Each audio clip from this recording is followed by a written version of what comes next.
Watching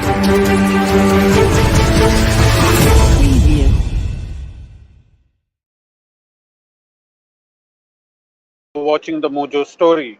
Today we come to you live from Bathinda, just outside the military station behind me.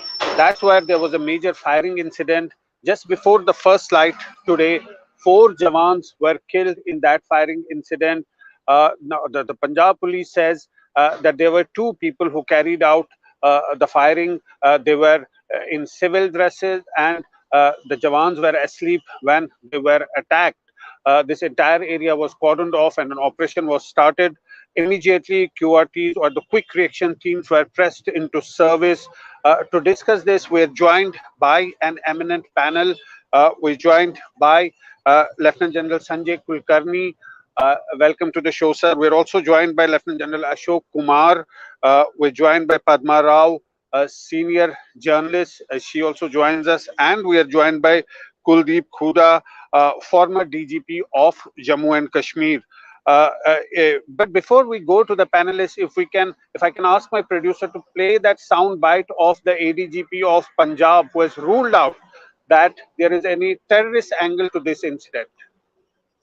हमें भी पता चला कि सुबह 4:30 बजे फायरिंग का इंसिडेंट हुआ था, जिसमें 4 शख्सों की गन शॉट इंजरी से डेथ हो गई है। अभी मिलिट्री ने फिर कॉर्डन सर्च ऑपरेशन शुरू किया हुआ था। हमारे अफसर भी वहाँ हैं, we are in touch with the army authorities. तो आगे उनकी आइडेंटिटी का क्यों नहीं पता, क्योंकि अभी आर्मी ने हमें बताया नहीं है। तो जैसे जैसे सिचुएशन डेवलप होती है let you know. One thing is very sure that this is not a terrorist crime और गैंगस्टर क्राइम और something, and this certain incident does not have any impact on the law and order of the general public. अभी जिला police की तरफ से क्या legal action लिया?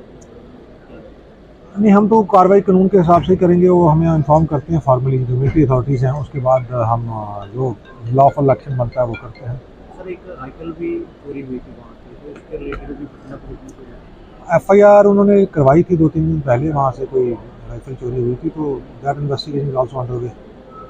तो अभी देखना ये होगा कि वो इंसिडेंट और ये इंसिडेंट का कोई रिलेशन है या दे आर सेपरेट इंसिडेंट्स। अभी तक की क्या इन्फॉर्मेशन है सर? अभी तक वही है कि 4 जो बंदे हैं उनकी डेथ हो चुकी है, एंड जो जॉइंट कासो है वो चल रहा है। तो उसके बाद जैसे सिचुएशन डेवलप करती है 2-4 घंटे में हमें और पता लगेगा, आर्मी अथॉरिटीज और इन्फॉर्म कर देंगी, then we can share with the details. Thank you. Lieutenant General Sanjay Kulkarni, if I may start with you, an INSAS rifle was missing for a couple of days, and we told 28 rounds were also missing, and now some empty shells have been found. What is your assessment of the situation? First and foremost, extremely sad incident. I would say it should have been totally avoidable, but well, it has happened, and I'm glad that it is not a terrorist angle, or otherwise unnecessarily some aspersions would have been casted on something that is avoidable. This probably looks like a fratricide wherein because the one INSAS rifle with about 28 rounds is reportedly was found missing, and FIR also had been lodged on the missing rifle. So that is an indicative, and then like what you reported to say that there were 2 people seen in the morning in civil dress and who have been hunted around, and that at hunting by these 4 people who were around the officers' mess at Bathinda military station of the regiment over there, who then probably got caught. It appears to be, and all the troops there are from the south. That is why you find that 2 of the boys are from Karnataka and 2 boys are from Tamil Nadu. Maybe, it could be some kind of a misunderstanding between them, or something would have gone wrong because people are working under stress. I don't think we should attribute it to anything else other than the personal this thing between the individuals that may happen. It may not have been those individuals with whom they may have dispute or something, but some frustration which they let off, which is bad, because these kind of things must not happen. I think it's absolutely sad and extremely bad. We need to really look into it to avoid such incidents in future. Yeah, Zafar. In stress, but this is a peace time location. It's a peace location. There are family quarters there. Kuldeep Khuda, maybe you may want to come in here. We've seen cases of fratricide in the valley in Jammu region, where there are actual encounters taking place, and those are formations which are always busy and on the ground. But this was a particularly this is a peacetime location, and here also this incident is taking place. That's what makes it different from other incidents. As the general has mentioned, that most likely it appears to be a inside case, and for that sort of incident to happen, it's immaterial whether the station is peace station or the active area. But having said that, I should caution, there's a bit of caution here, that in the past we have experienced cases where things appeared to be something else on the face of it, and during investigation and deep probing, the stories came out, and the conspiracies which got revealed in the process of deep investigation were totally different. I mean, the recent example is in Punjab itself, where Punjab police came out immediately after the blast in Sessions Court that there is no terrorist angle to it. And later on, it was revealed that it was a deep conspiracy of the pro-Khalistani elements, and the entire case was unearthed.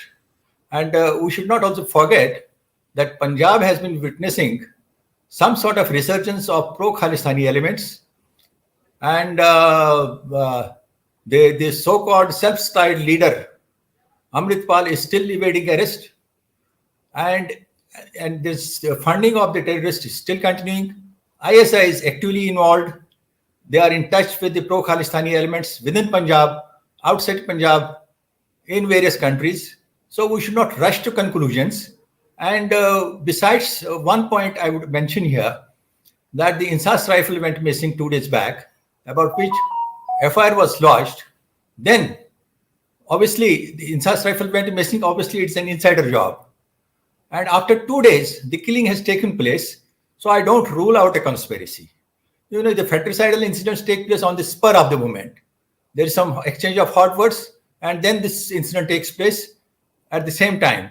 But this appears to be a planned one, where early in the morning it has happened, and the persons who are responsible for it, especially the two in civilian dress, were seen. It's to be ascertained whether they were outsiders or insiders. So I think it's equally weighed on the other side also, rather than rushing to the conclusion that it is some sort of misunderstanding or something like that.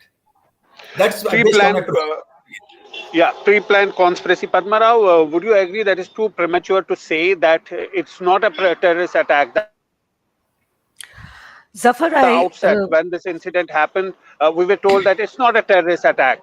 So that was the first thing that came out when the operation was just started.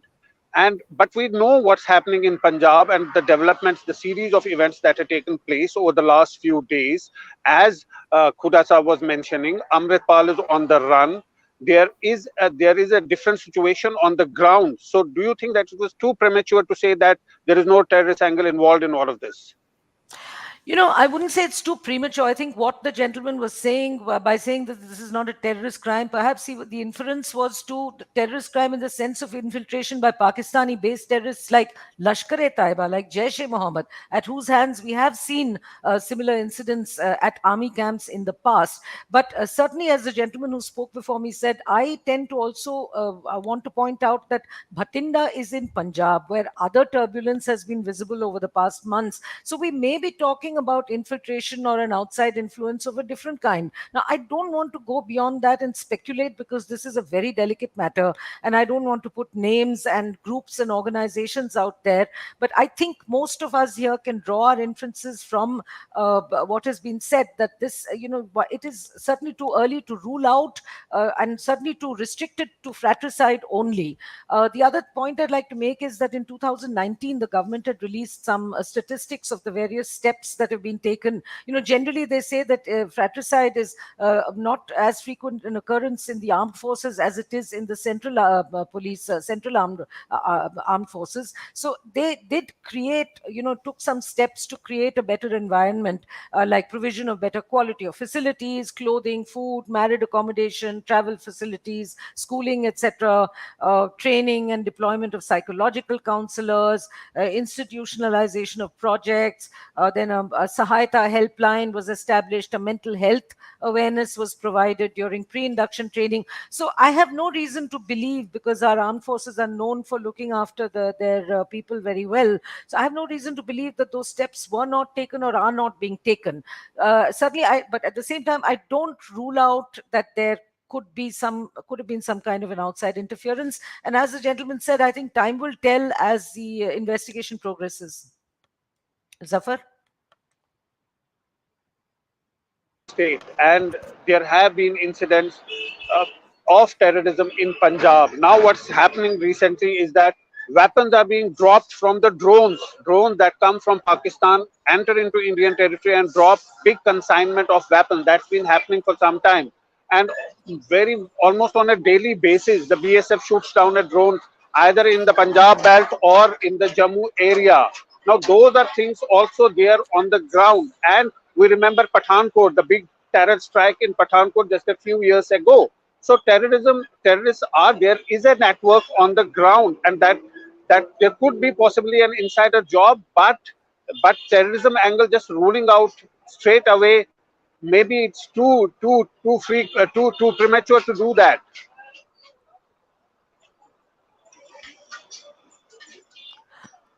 Zafar, we're not sure whom the question is directed to, because Yeah, it's directed to General Ashok Kumar. Yeah. I will try to highlight, three important aspects to this incident. Firstly, the history of the regiment itself. This regiment is 80 medium regiment, which was, raised in 1965. And since then, thereafter, its credentials are, very high. In fact, we have amongst the General Sanjay Kulkarni, who was the one who helped India gain Siachen Glacier through Meghdut. This regiment also participated in that, operation in a big way. It has, very, very checkered history of, this thing.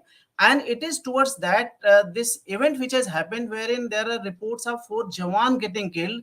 There is no officer men, gap being demonstrated, or JSO's men getting demonstrated. Second, the rifle was lost 2 days back. So it is but natural that the security setup in the unit would have been heightened, and therefore somebody coming from outside and then doing this act is less likely. Of course, as has been highlighted by others, nothing can be ruled out, so to say, but it is very, very less likely, because the security dynamics in a unit change when such an incident of the loss of the weapons take place. Third, the terrorist attack is less likely again, because you just see the history of all terrorist attacks. When the firing takes place, some people die, some people get injured, and number of things happen. Whereas in this case, all 4 have been shot dead. So therefore, it indicates to the personal rivalry, or some discomfort on interpersonal relationship, what was highlighted by General Kulkarni. But again, it is less likely that the personal enmity will be there with 4 people simultaneously.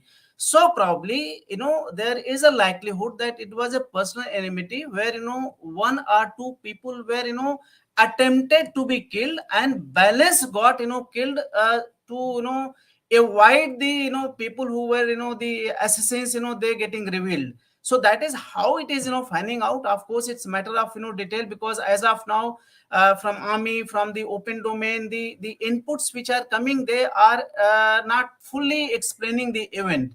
But it's a sad incident, but on major parameters of the army's functioning and the terrorist issue, I think there is not much of worry as I see it. Jafar. Before I go to General Sanjay Kulkarni, let's play out that soundbite of the Punjab minister, what she had to say about this incident. मेरी SSP साहब से बात हुई है, तो वो उस पे जांच पड़ताल चल रही है। आपस में झगड़े में वो सारा हुआ है जी। बाकी ठीक है, झगड़े में हुआ, उसकी जांच पड़ताल चल रही है कि किन कारणों के कारण ये झगड़ा हुआ आपस में। देखिए, पुलिस कार्रवाई कर रही है जी, पुलिस ने ही ये सारी चीजें जांच पड़ताल से लगी हुई होई इस गल का जवाब दे सकती। जनरल संजय कुलकर्णी, जांच what is the procedure? We know that a court of inquiry is immediately ordered, but whenever such an incident takes place, what is the procedure that's being followed? See, first and foremost, Zafar, there will be an inquiry which would have already set in motion. There is no denying the fact. In fact, from the time the weapon was lost, and as it is revealed in the normal open thing, that the shots being fired and the bullet wounds are that of the INSAS rifle itself. And again, what the open domain also says that the chief of the army staff has already reported to the Raksha Mantri, and he has stated that it has no terrorist angle. Now, what is very important at this point of time is, since Punjab is a very sensitive state, as what you rightly said, there are dropping of weapons with drones, the drugs, and all kind of activities taking place, and therefore it's very essential that there should be no rumor mongering just because it happens to be Punjab. And it happens to be a very sensitive state, and we now know certain Khalistani environment which has been created by these unwanted people, and especially Amritpal Singh and gang. And therefore, to even the slightest of a apportioning of blame could be, I think, would be wrong, because at this point of time, that initial investigations are not difficult, because one of the men have already been arrested, and that person would have revealed what exactly happened. And ever since the time from the weapon had been lost, investigations would have already been set in within the regiment. Since it's as I said, it's a South Indian regiment. It has no North Indian troops in that regiment. And since there's a South Indian regiment, people would be knowing each other very, very well. Things would already been set in motion. And that is why in the morning when that activity took place between 4 and 4:30 near the officers' mess, these people went around to see as to who they were. And they spotted these two people in civilian uniform. And of course, the rounds shot were those of INSAS. So I think we should accept what is there now, and attributing even 0.001 to terrorism or to a state of Punjab being in a state of flux, and therefore attributing it to it at this point of time, I think it would be better to go by the reports that have come, that it is an internal, I could say, misunderstanding, frustration, fight, stress, because after all, Bathinda is one of Asia's biggest cantonment. It has a ammunition depot. It has a road that you're standing behind, which runs through the cantonment. I understand it's nationalized 64, if I'm not wrong, you have traveled on it. And therefore, I think we must be very, very careful, very, very sensitive, because attributing anything to us for terrorism or an act of terrorism when it is not, it may sound, rather premature and unnecessarily rumor mongering. So I think at the very outset, what has been coming, and especially if the chief has briefed the Raksha Mantri that it has no terror angle, it's an internal this thing, I think we should go by that. Yeah. I think that's a big clarity, that there is no terror angle. That was made abundantly clear right at the outset. But we were talking about a conspiracy. There could possibly be a conspiracy because the weapon was taken away 2 days ago, and this incident has happened now. There is a gap of 2 days. That's what we were pointing at. Kuldeep Kuda, you would perhaps want to come in here. That there is no scope for rumor mongering, and that's why we're waiting for an army statement. As and when it comes, those are the details that we put out. Generally, in these circumstances, there is always a scope of speculation. And do you think that speculation must be avoided, at least incidents like this? No, absolutely, Zafar. There should be no speculation. There should be no rumors. But at the same time, we have to know that professional investigation is to be carried out. We cannot, it is premature to, in this discussion, to give a conclusion on this incident, especially as I mentioned, that the rifle is still missing. The persons involved, whether the person who's been arrested, whether he's actually involved or not, that has to come out. And the other two persons who were there, they are still missing. Obviously, it means that 2 days back, let's draw the conclusion from what has happened so far. The weapon went missing 2 days back. Now, The incident takes place today early morning, and the accused are yet to be traced. The weapon is yet to be traced. So most likely they have escaped also. So that means it is a well thought of action plan of action, where the persons first took out the rifle, allowed somebody to enter, made it, ensured it that he escapes also, or they escaped if there are more than one persons. And so we can't draw conclusions at this stage whether there is any personal enmity, whether there is anything terrorism angle, whether there are some Khalistani elements involved. I mean, it is a matter of just speculation to reach a firm conclusion at this stage. And as I mentioned, I'm saying so on the basis of vast number of cases which I have seen in Jammu and Kashmir, where we rush to conclusion, and later on during investigation we find the story to be entirely different. So let's not reach a conclusion. Let's not speculate on this. Let's wait for the investigation to happen and the persons involved to be arrested, because Pakistan has having sinister designs on it. The K2 policy is still being pursued. Amritpal is in directly touch with Pakistani ISI, and his agents are also there. And they, as you mentioned, the arms and drugs are coming from across. The drones are coming invariably on almost on daily basis, which are being shot by the alert forces on the border.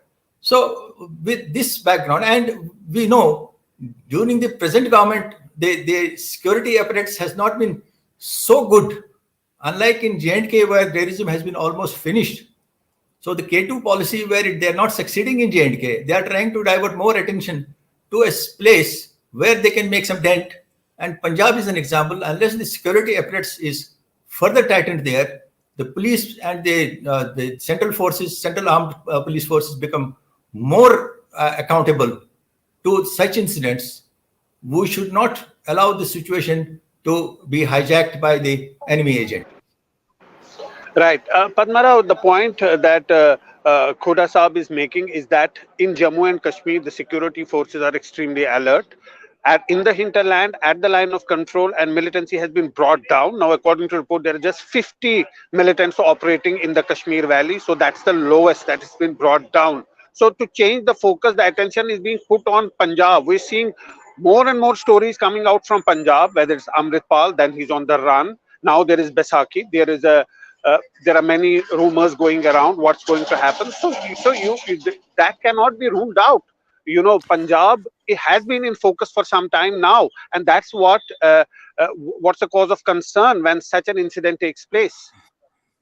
See, I don't think I'd like to draw a comparison between Jammu and Kashmir and Punjab necessarily, because there are all kinds of different, there you also have an armed force, a much larger armed forces presence in Jammu and Kashmir than you do in domestic parts of, in the sense, in civilian parts of Punjab, other than army camps. I'm sure the generals here would correct me if I'm wrong, but what I'd like to get back to what the excellent point made by General Kulkarni is that, we're talking about terrorism, we're talking about conspiracies. These are huge umbrella terms.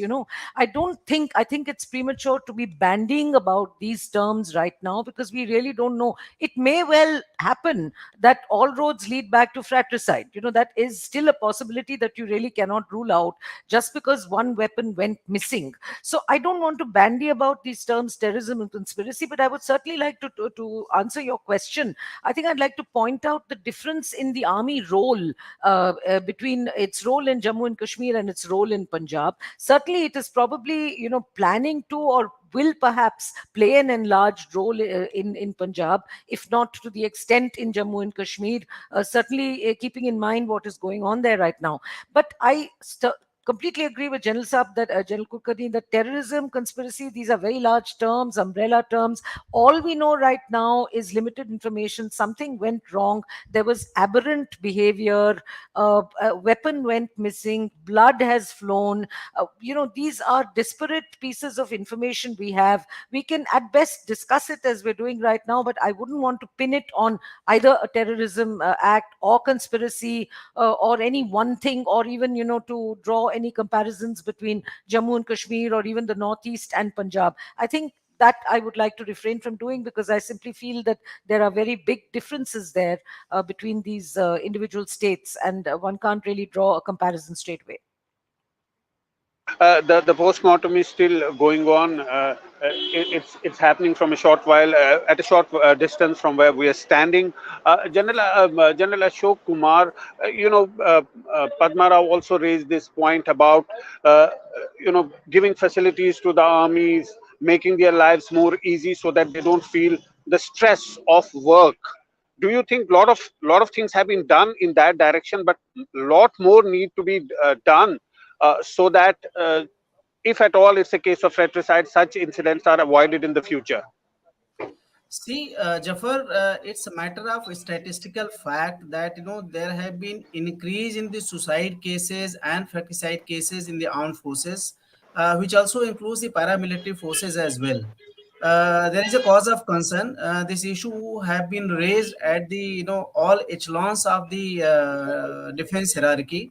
Large number of corrective measures have taken place in terms of the counseling, in terms of Sahayata helplines, in terms of closer connect between the officers and men, really speaking. And there have been a sobering effect of all these efforts. But it is true that these efforts are required to be taken to a much higher level, because the as against the earlier times where certain inputs were not disturbing the people in service at far off places, because of social media and connectivity, even a smaller incident at home disturbs the person in the forward areas. So that puts an undue stress. And the central government has already issued its guidelines to the state governments. State governments are also trying. Of course, there is no unified and the uniformed approach towards this, but there is an effort, part of the defense forces also, as well as the concerned governments also. But a matter of fact is, much more needs to be done to avoid such possibility. It cannot be also denied. Karni, well, you would agree that connectivity, it has its own advantage and disadvantage. The Jawans on the borders and when they are doing in areas like Jammu and Kashmir and Punjab are always in touch with their families back home, and that could also contribute to stress and things like that. Do you think that that's also a cause of concern? A lot has been done in that direction. Say for instance, leaves are granted freely whenever the Jawan wants to go on a leave, but much more need to be done so that there is less stress, and they are able to perform better, whether they are in the combat zone or in other locations.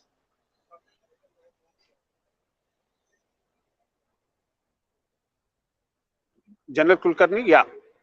Yeah, Zapa, I would say, the inquiry will definitely reveal first whether any conspiracy, whether terror angle, whether frustration in fighting or some welfare measures, anything and everything. The inquiry will be detailed inquiry, because nobody wants such an incident ever to happen again. And if it has happened, to find out what region do they belong to, why such a thing has happened, has there been some kind of a, powwow between the individuals earlier, and the fact that the regiment has taken the right step, because as soon as they found a weapon missing, they lodged an FIR. That's very nice of the unit, that immediately lodged, and they did not try and cover it up by hunting it here and there, and that has helped them, because that weapon itself, probably the post-mortem will also confirm that the rounds used are of the same INSAS rifle and not any other of the AK-47 or any other rifle is concerned. So I think we must not rush to any conclusion. But whatever happened is bad. It's extremely sad that we had to lose 4 lives for something which could have been avoided. And we should not indulge in rumor mongering, allow the investigations to take its own course, and then finally accept what is being said by the chief to the Raksha Mantri. Tapa. Every weapon and every round is accounted for in the armed forces, and that's precisely the reason that when the weapon went missing, an FIR was lodged. Padma Rao, you want to come in and have the last word before we wrap up the show? Well, I don't have much of a last word to offer because it is really purely speculative, everything that we're discussing right Yeah. now. But what I'd like to say is that I'd like to place my confidence, I do place my confidence in the internal investigative mechanisms of the armed forces. I mean, many things go wrong in this country, but if there's one thing that is still that functions very well and in which we can place our faith, it's the internal workings of the Indian armed forces. So I am pretty sure, like General Kulkarni and like the other gentlemen, that the truth will emerge, and it will emerge very quickly and at a much faster rate than it would normally do if it went through the normal mechanisms in India. So I'm pretty sure, I think we should watch and wait, and we shouldn't speculate any further. Are underway step to step. The army has been releasing the statements, but we are waiting for a final sort of a statement. What exactly happened? We don't know clearly what happened. We got a view from the police, we got a view from the Punjab minister, and we are getting some details from the army, but we're waiting for a detailed statement to find out what exactly happened today, and then perhaps army's investigation, which will obviously take some more time to exactly find the reason behind this incident, that why did this take place. But that's all the time we have on the show. Thanks to all our panelists for joining us, and thanks for watching. We started Mojo right here in this basement. Just 4 people, 4. And now we're about to hit our first 1 million subscribers. So this is to say thank you to all of you for your support, for your respect, and for your encouragement. We've always gone to where the story is. During the pandemic, when television's big anchors were hunkered down in their studios or at their homes, we hit the road. We traveled from Delhi to Kerala, covering 30,000 kilometers in a small car, reporting from inside ICUs and inside slum tenements. Whether it's flash floods or war zones, we've always put our boots on the ground. In fact, we're just back from Punjab, tailing the Khalistani fugitive Amritpal Singh. And through all of this, we have always put you, the people, first. In an age of partisan polarized media where most journalists are either chamcha ya morcha, we believe the story is sacred and the truth of the story is what matters. And now as we get ready for the next step, we need your help. Become a Mojo member and get first access to all our big interviews. Get a chance to ask our newsmakers questions. Get a chance to write and report for us for both our website and our channels. And also, interact with me and my colleagues directly through AMA sessions. Literally, ask me anything. Click on the join now right next to the subscribe button, and yes, also subscribe if you haven't yet, and become a Mojo member for just 159 rupees a month. Hope to see lots of you in our community. It's great to see you here. Thank you for watching our work. If you haven't subscribed yet, don't forget to click the bell icon and subscribe to Mojo Story and support independent, robust journalism.